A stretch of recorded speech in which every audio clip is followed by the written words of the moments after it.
kuandikwa, tazama jinsi ilivyo vema na kupendeza ndugu wakae pamoja kwa umoja.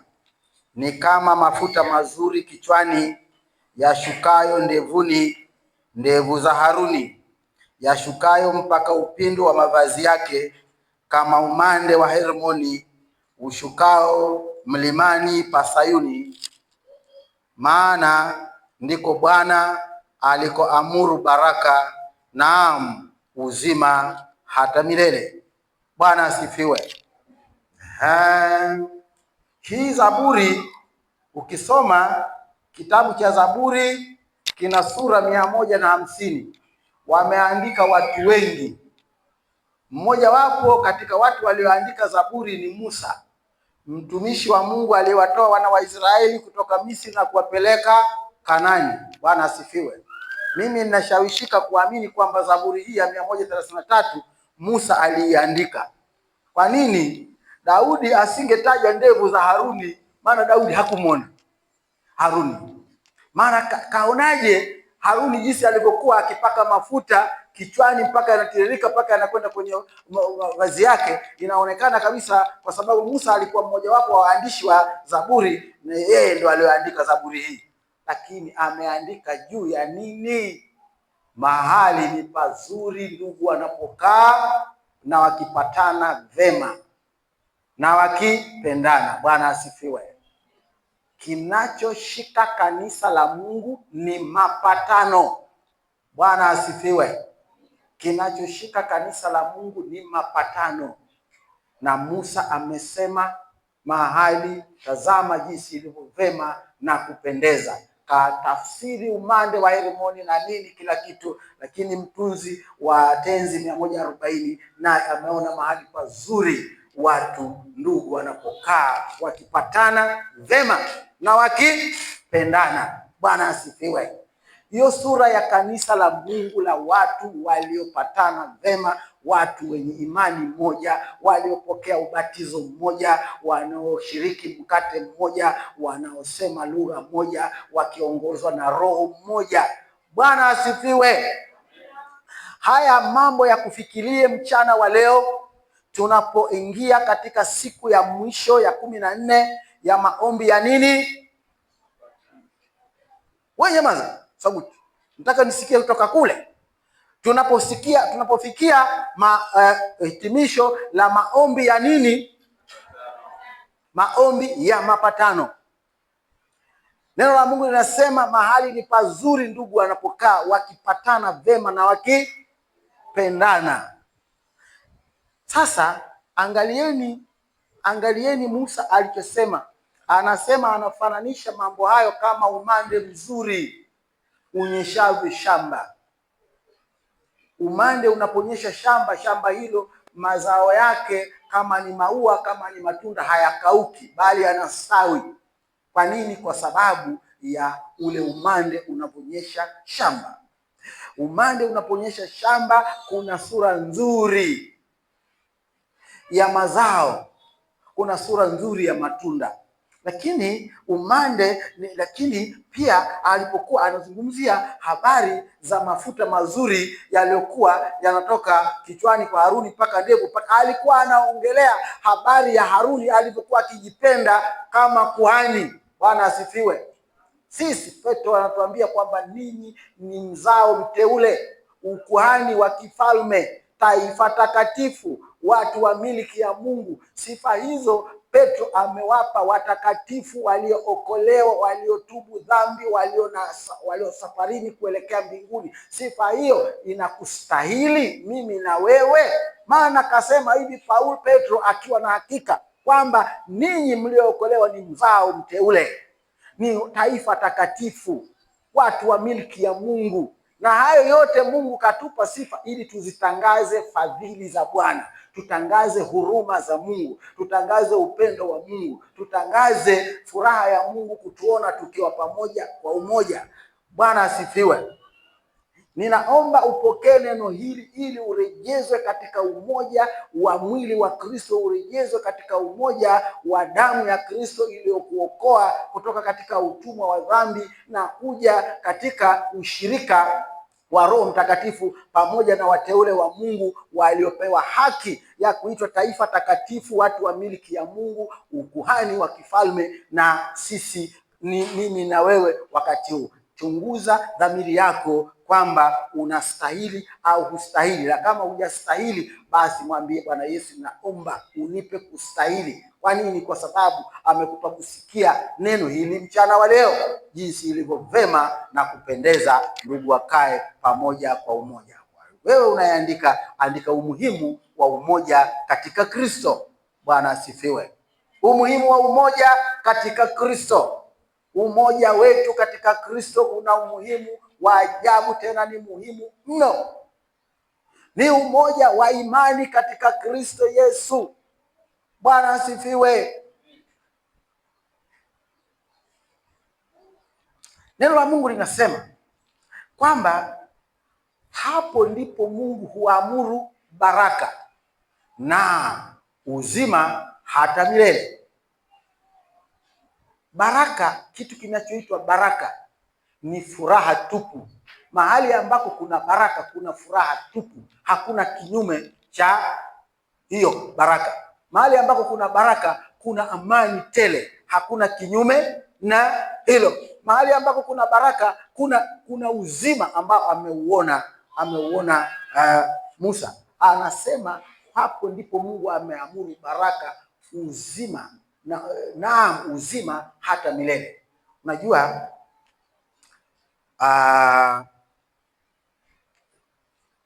umoja katika Kristo, tunapochukua sisi wanadamu kama ni viungo katika mwili wa Kristo, tafuta sana kuona uzima wako unatiwa nguvu na nini. Uzima wako na afya yako inatiwa nguvu na nini? Ukipiga picha ya mwili wa mwanadamu, ukiondoa ngozi na nyama, utakutana na mifereji mingi sana sana, haina idadi, ambayo inasafirisha damu. Bwana asifiwe. Mifereji ile, yaani kuna mzunguko ambao hautulii, mzunguko wa damu usiotulia. Unatoka chini unakwenda juu, unatoka chini unakwenda juu, unatoka chini unakwenda juu, unatoka chini unakwenda juu, daima unakwenda.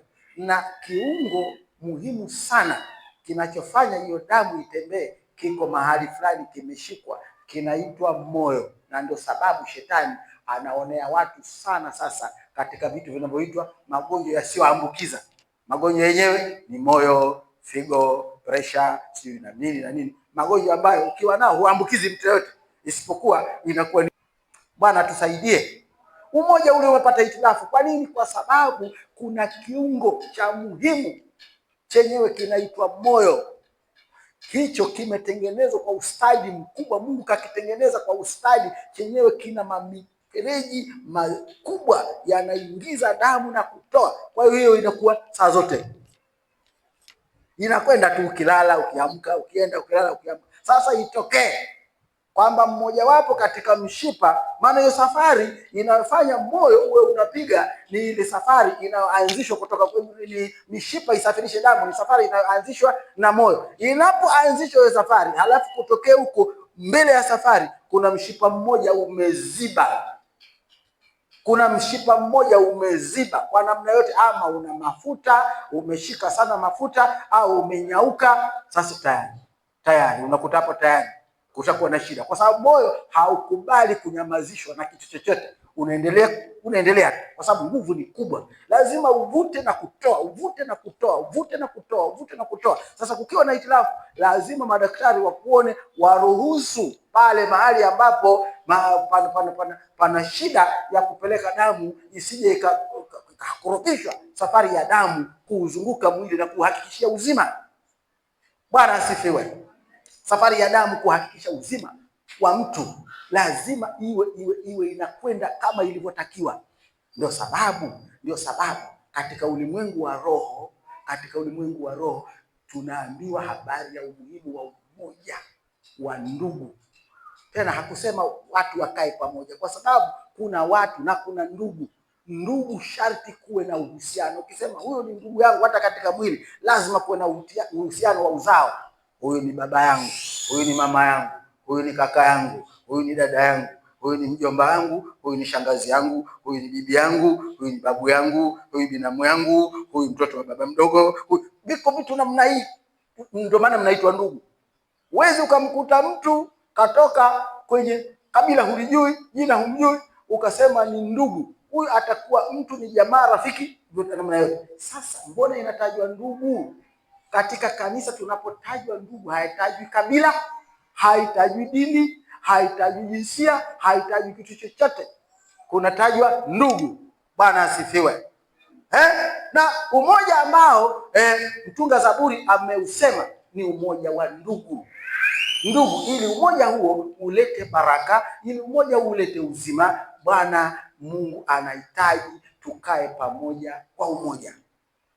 Sasa uhai wa kanisa, uzima wa kanisa uko katika umoja. Bwana asifiwe. Bwana Yesu amesema katika Injili ya Yohana sura ya 17.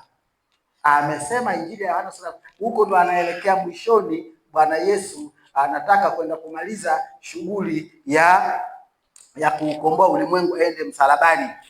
Mstari wa 20 nafikiri wa Injili ya Yohana sura ya 17, neno la Mungu linasema, anasema, wala si hao tu ninao waombea, lakini na wale watakao niamini kwa sababu ya neno lao.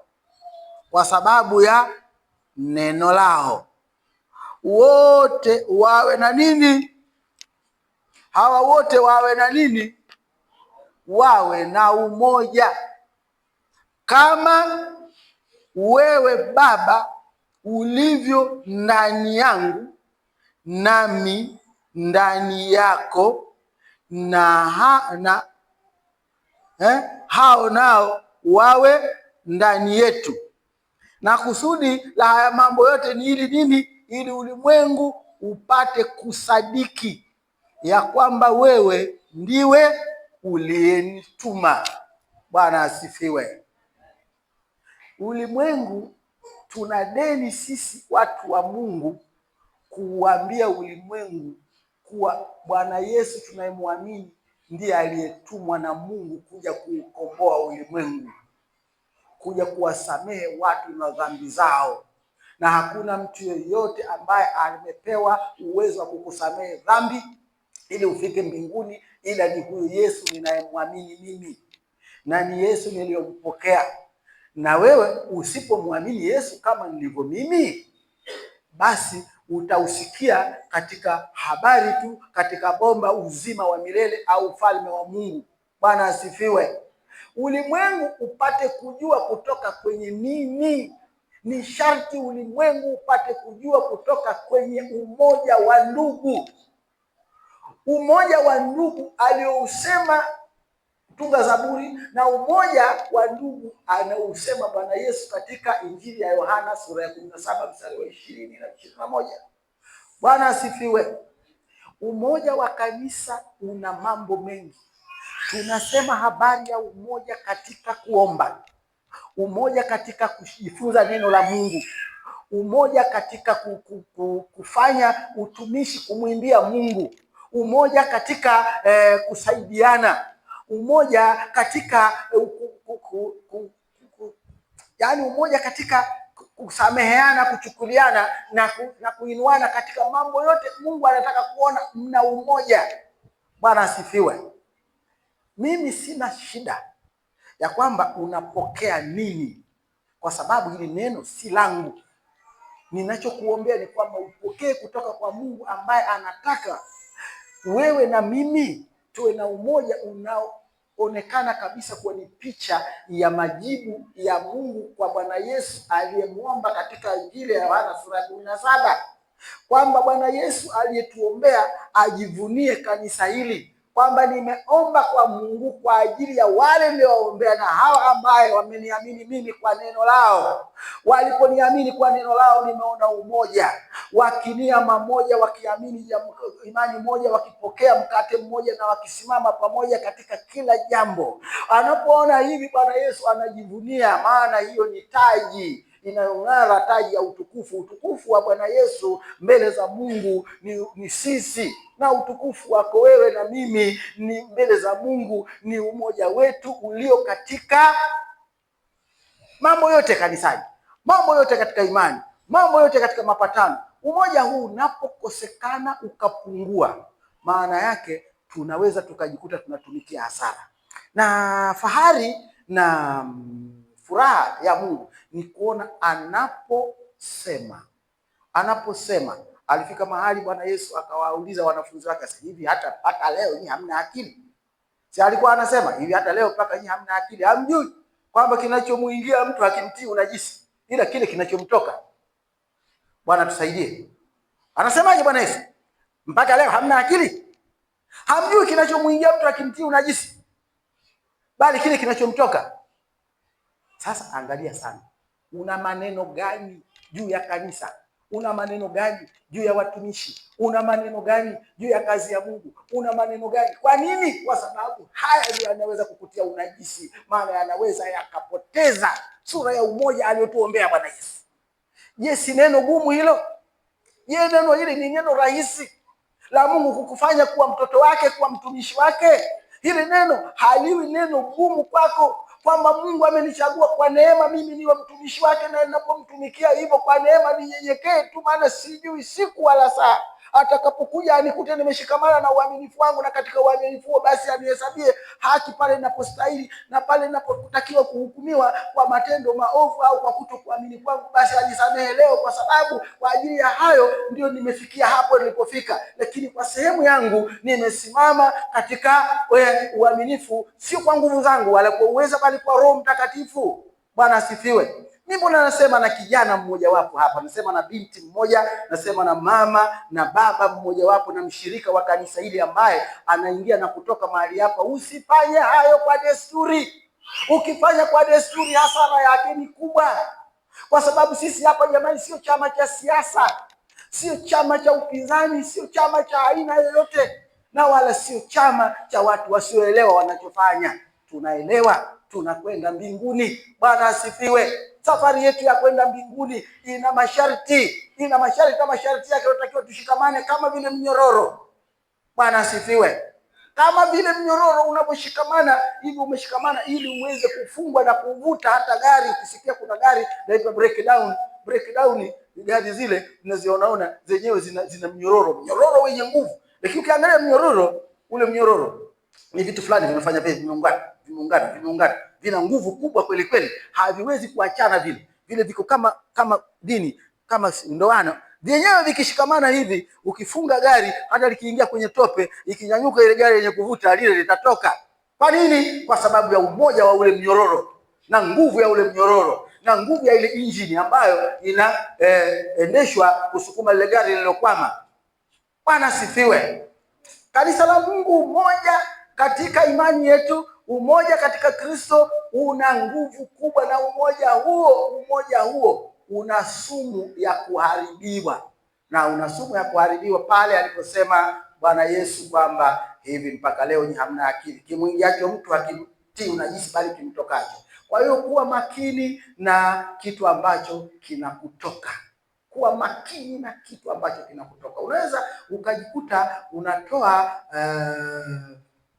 sumu, unawalisha watu.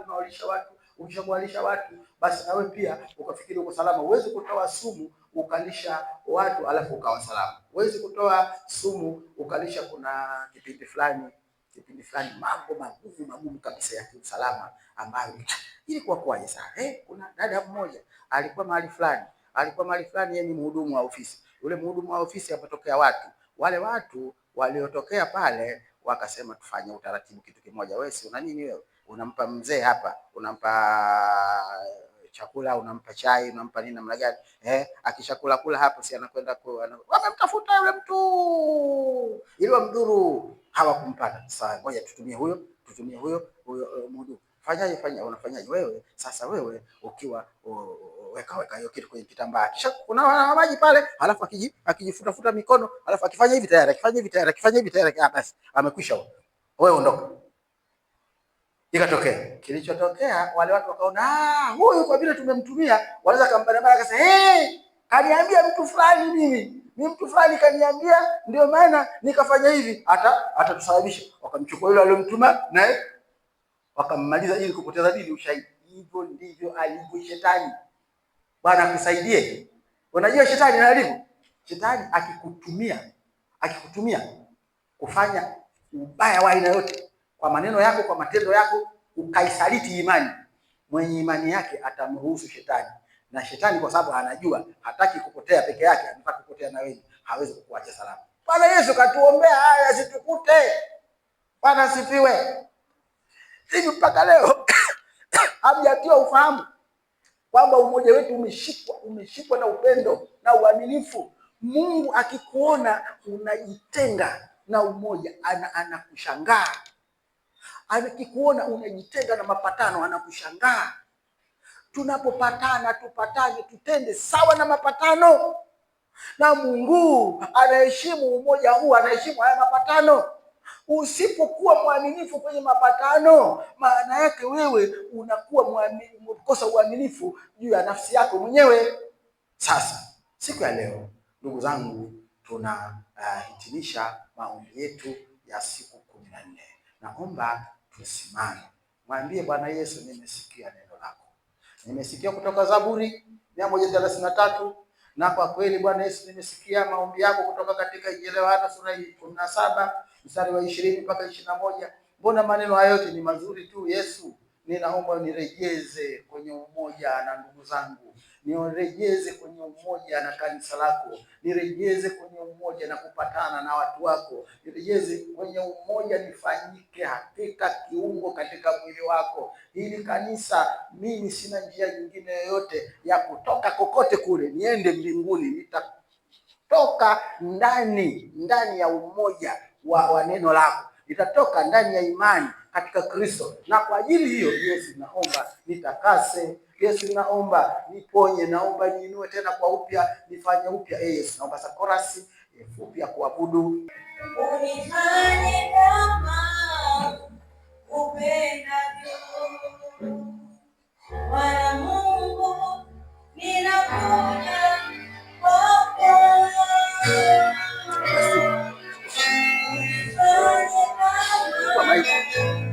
Ninakushukuru Bwana, ninakuja kwako Mfalme, ninakushukuru Bwana mwenye nguvu, naomba nisimame kwako mbele zako Baba, ninakusihi Yesu wangu, ninaomba rehema.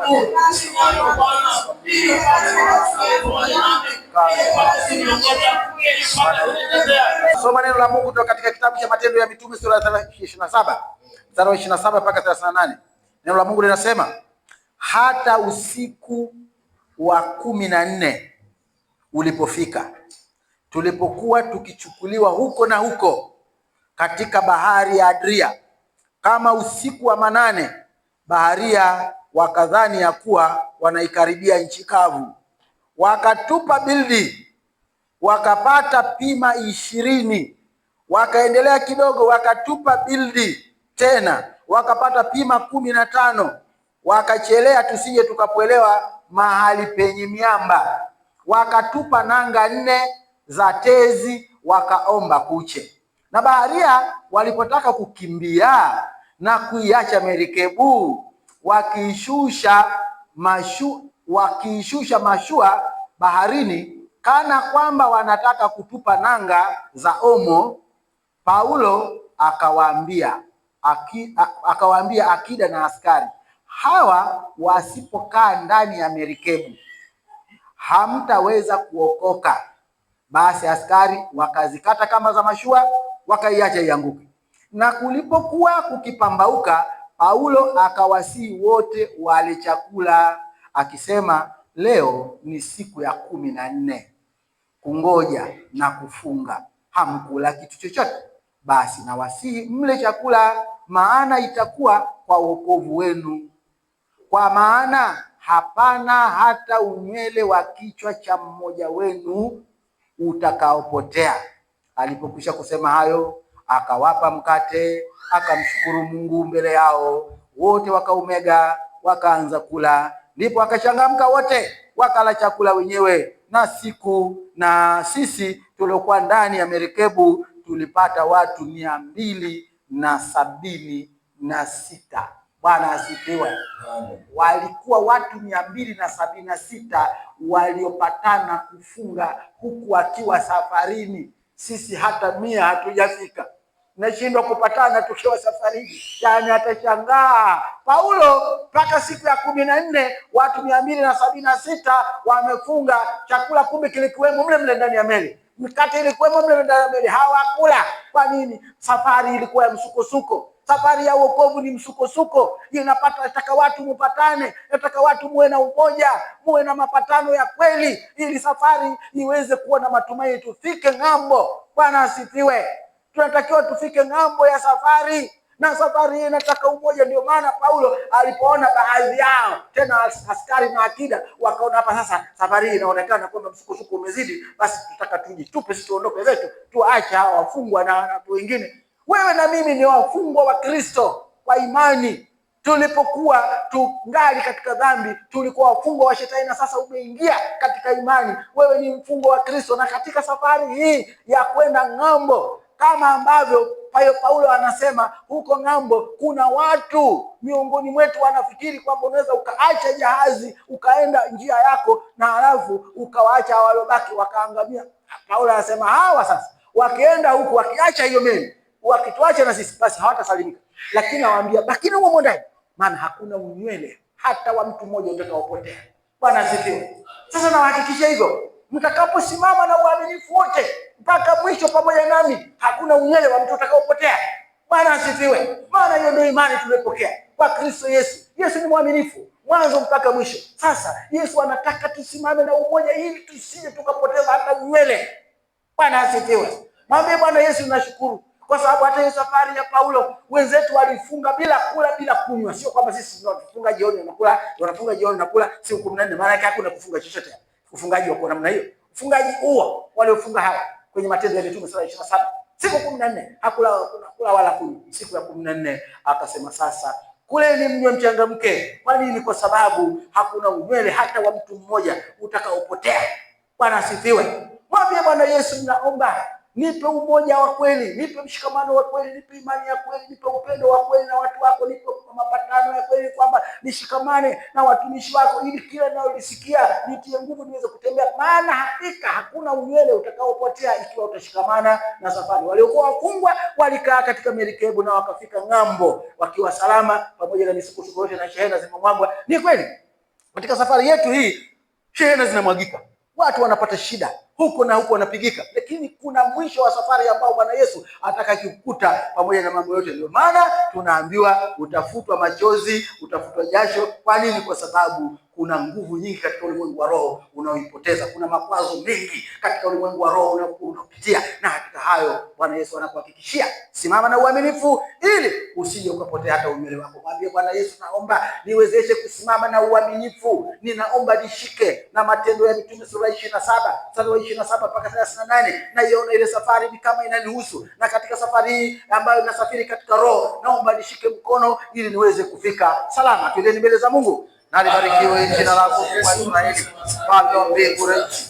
Hata umekuwa gao nguvu wakushikamana na hiyo basi salama nambo baba yangu Mungu wangu kila aliyokaa inakutajua ili kupata salama mwisho wa safari ili nguvu baba nyingi wa vijana mababa na mama. Haleluya. Onge letu la mwisho linatoka katika Mathayo sura ya 4. Ninasoma neno la Mungu katika Injili ya Mathayo sura ya 4 mstari wa 23 na 24. Injili ya Mathayo sura ya 4 mstari wa 23 na 24. Mathayo sura ya 4 mstari wa 23 na 24. Neno la Mungu linasema, naye alikuwa akizunguka katika Galilaya yote akifundisha katika masinagogi yao na kuihubiri habari njema ya ufalme na kuponya ugonjwa na udhaifu wa kila namna katika watu. Na habari zake zikaenea katika Shamu yote, wakamletea wote waliokuwa hawawezi, walioshikwa na maradhi mbalimbali na mateso, wenye pepo na wenye kifafa na wenye kupooza, akawaponya. Bwana asifiwe. Jamani, mnaona tunasema kwamba sisi hapa tunaomba, lakini sadaka zetu tunawapelekea watu wenye shida. Hawa watu wana shida kwa ajili yako wewe uliye mkamilifu. Kama watu wanakuwa na ulemavu, wanakuwa na vifafa na vitu gani kama vilivyotajwa, wanahitaji uponyaji, lakini kwa muda huu ambao hawajapokea uponyaji na wewe unawaombea, lakini katika kuwaombea sio maana yake ukisha kuwaombea wapone. Jamani, hapa sisi ni mashahidi. Wako watu hapa tangu tu umeanza kuingia katika kanisa, umekuta kuna watu wanaingia na kutoka, wana vifungo kabisa, wamefungwa, wana magonjwa, wana hali ambazo wengine wana ulemavu. Unaona hivi ni kwa nini? Kwani sisi mbona tunaomba Yesu anaponya, Yesu anaokoa? Kwa nini watu wanaingia na kutoka hawapati uponyaji? Ni kwamba Yesu hayupo? Yesu yupo. Mimi nilikuwa naangalia watu wanatoka hapa dunia nzima wanakwenda Nigeria kwa nani? Kwa yule nabii yule ambaye alikushatangulia. Yule nabii, watu wamekusanyana watu kutoka duniani kote, na wanasema habari ya kupokea muujiza. Nimepokea muujiza. Tena nabii alikuwa naomba, mimi nilikuwa kule nimepokea uponyaji. Nabii kafanya nini? Lakini kuna siku nabii amekusanya viwete, haifai viwete mpaka kule, vipofu nini. Huyu nabii anakusanya ili afanyeje? Ili awasaidie chakula. Ndicho anachofanya. Anawasaidia chakula, anawasaidia mavazi nani, anawaruhusu waondoke. Watu mbona anatakiwa aombe wapone? Mungu ana makusudi na kila mmoja na muujiza wake. Ndio sababu sisi sasa hatuwezi tukasema maadamu nimeokoka nikimwekea mtu mkono lazima apone, nikimwekea kipofu lazima aone. La. Sio hivyo. Baada ya hapo sasa, kama Mungu hajapenda, sio maana yake wewe utumishi wako umeishia pale. Msaidie hata anachohitaji. Si anahitaji chakula, anahitaji mavazi, anahitaji. Ukimpa basi maana yake umemfikia Mungu na kusudi lake la kumfanya yule awe vile. Maana hiyo nayo ni sadaka, ni dhabihu mbele za Mungu kwa ajili ya utukufu wake. Kwa sababu nakwambia njoo na sadaka na maombi ili Mungu atakabali hiyo sadaka. Unapoipeleka kule, Mungu mwenyewe atakumbuka alichokifanya. Bwana asifiwe. Ndugu zangu, tuache ubishi kabisa katika mambo yanayotoka madhabahuni yanayomtukuza Mungu. Tufanyeni vile ambavyo Mungu anafanya. Si afadhali ufanye kwa hasara kwa ajili ya Mungu na hiyo hivyo kuliko kuacha kufanya kwa hasara na Mungu akakushangaa. Basi mwambie hivi Mungu, Mungu ninaomba kwa ajili ya watu wako huko wamekaa, wanahifadhiwa na taasisi za serikali, wengine na wamishonari huko Katoliki na bahari kwingine, hawawezi, wana shida, wana matatizo mengi. Hawa watu bado hawajapokea uponyaji, na mimi ninaombea wapone, na kwamba hawajapona waendelee kuwa hivyo. Basi sadaka yangu na iwafikirie Mungu, pamoja na maombi yangu ambayo nitasogeza kwako, na nimeyasogeza awamu ya kwanza, ya tatu, na hata haya leo. Mungu atafanya. Twendeni mbele za Mungu. Baba Israeli, mfalme wa mbingu na nchi, katika jina takatifu la Bwana Yesu Kristo, Baba ninakushukuru kwa upendo na uaminifu wako mwingi. Nalihimidi jina lako, ninakutukuza Bwana. Asante Bwana Mungu wangu na Mwokozi. Maombi na chombo kimoja, unaweka bahasha yako ya sadaka. Wakati huo wana praise tunaimba tenzi namba 67. Wana praise, wakati mnaandaa vyombo viwili, kimoja kwa ajili ya bahasha za sadaka na kimoja kwa ajili ya maombi. Wana praise tuanze maombi kwa ajili ya sadaka zetu.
waweza kufanya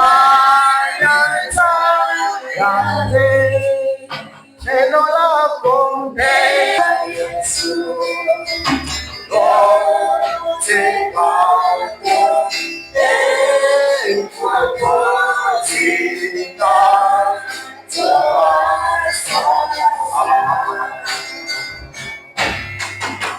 sasa. Haya yote haya natakiwa usimame.